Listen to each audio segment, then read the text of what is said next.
in the book. And he can also pacify the most downtrodden minority groups in the United States. And he's saying, hey, get ready for sacrifice. Get ready to lose your standard of living. They're like, yay, I love Obama. They could never get away with this with a John McCain. Obama basically does a couple of things. One is, again, this idea, kick the Chinese out of Africa. Kick them out of Sudan where they get oil. Kick them out of Zimbabwe where they get raw materials. Start a civil war in Congo, another big source of raw materials. Al-Qaeda, an arm of the U.S. intelligence community, is now active in Algeria, Tunisia, Morocco. You've got a destabilization going on in Kenya around Odinga. That's Obama's cousin. This is a guy who has two children. They're Obama's niece and, well, nephew in a broad sense. And one of them is named Raul, and the other one is named Winnie, after Winnie Mandela, who did the necklacing and political assassinations in South Africa. So this Odinga is essentially a CIA destabilizing operation in Kenya, and he's got a Odinga Islamic Alliance to crush the Christians in Kenya, but this also reaches into Ethiopia, it reaches into Uganda, Congo, Tanzania, and a whole bunch of other countries in that region. So all of Africa is a battlefield in flames between the U.S. and the Chinese, with Obama leading the charge to kick the Chinese out for geopolitical reasons. Number 7, radically expand federal control over family farms and ranches through the Animal ID and Premises ID system. Number 8, accelerate the merger of the United States with Canada and Mexico under the Security and Prosperity Partnership. He is also accelerating the transfer of remaining federal authority to unelected quasi-governmental bodies like the World Trade Organization. Number 9, Obama must convincingly play the part of the president and convince the people of the United States that the buck actually stops with him. This is critical to the globalist master plan, because in 4 to 8 years, Obama must take the blame, as Bush did, for the New World Order's horrific agenda. At that point, the elite will put a new puppet in the ceremonial seat of power and build him up as the savior, only to tear them down again. And so the process is repeated over and over. For their program to work, it is essential that the people not learn that the presidency is now nothing more than theater, because if they did, the people would stop looking at the pawns and start looking for the king.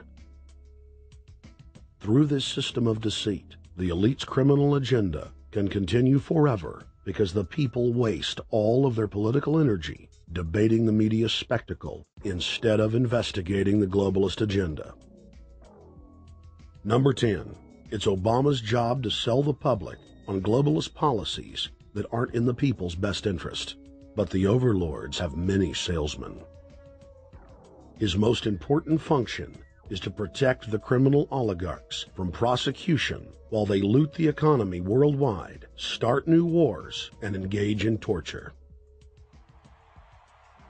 They're called Generation O, and they were the key to Barack Obama's White House win. During the campaign, Barack Obama used the internet like no other candidate before him, harnessing the energy of millions of his supporters. But the question now is, what to do with this young, eager, energetic army? This gives Barack Obama and his administration contact information for so many people, so next time he needs to push his legislation, he can contact all these people. Kennedy-esque. I feel as though this was like when John F. Kennedy was elected. Shouting, smiles, and tears. Oh my God! This is the best day of my life! It was the scope of Obama's victory that was most impressive.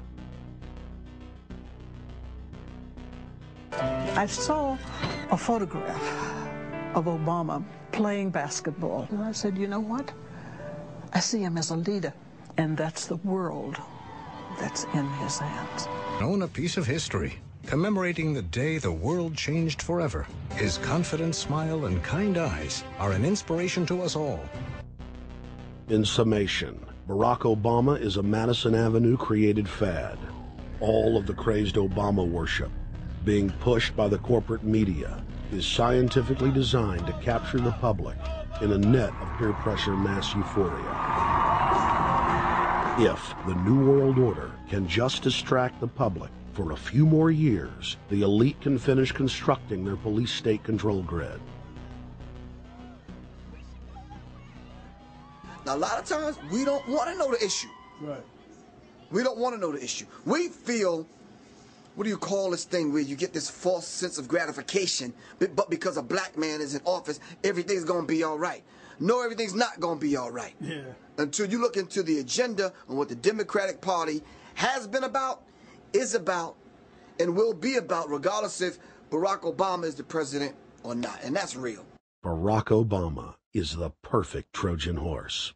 He makes the people feel like they finally have a place at the table, even as he betrays them. I won't have to worry about paying my mortgage. Oh, it's such a blessing to see you, Mr. President. Thank you for taking time out of your day. Never in my life would think that this would ever happen. Sadly, many Obama supporters can't see what's right in front of their faces because they've already invested their very identity in this artificially created cult movement. Throughout history, it has happened over and over again. People turn their intellect over to cult of personality mass movements, and it's happening again.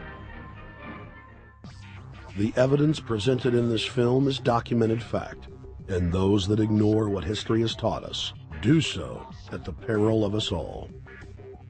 As frightening as the information in this film is, there are many things we can do to stop the globalist agenda dead in its tracks. First, we expose the cult of Obama for what it is, a sad hoax. Next, realize that we are all being propagandized 24/7. Investigate all information for yourself, be it political parties, the media, or this film. Be aware of the tricks that the elite use, like the staging of false flag terror attacks and other crises. Rediscover the Constitution and Bill of Rights. Promote a culture of true liberty. There is a reason the internationalists are attempting to destroy the sovereignty of all 50 states. They know it is one of the biggest threats to their domination. The federal government has been completely hijacked by foreign interest, and more than 25 states have recognized this fact and are moving to block the New World Order at the state level by declaring their 10th Amendment powers. But most important of all, there is a huge awakening taking place in the United States and across the world against the globalist agenda. Free people everywhere are joining together and saying no to corruption and tyranny and no to world government. This is the center of endurance, and endurance is what wins wars. Not how many people you kill, but how long can you endure. George Washington lost almost every battle he had, but he endured. He out-endured the British, and that's how the battle was won. Endurance. And each and every one of you watching this, every single one of you, is just as important as the people who were our founding fathers. You are just as important as the Sons of Liberty who met in the 1770s to philosophize about freedom, to philosophize about a republic, to philosophize about a truly free country with a republic. There's 1 billion people on the planet. It only takes one to change it. Are you the one? There may be everybody in your classroom bugging out. Your whole school may be on fire with kids wild and bringing guns. But are you the one? Nature has a way of abundance. Nature puts out a lot of stuff looking for the one. So if you're going to go along with the trend of let's just kill each other, let's disrespect each other, then you're part of nature's plan as well, to be part of just the excess. But if you think more of yourself than just being the excess, you'll do more for yourself. Are you the one? Everybody's not going to make it. But you have an opportunity to save yourself. Well, we don't have to look back thousands or even hundreds of years to see how dangerous this present-day situation is. We can look back to Bolshevik Russia. We can see the takeover by the Bolsheviks talking about the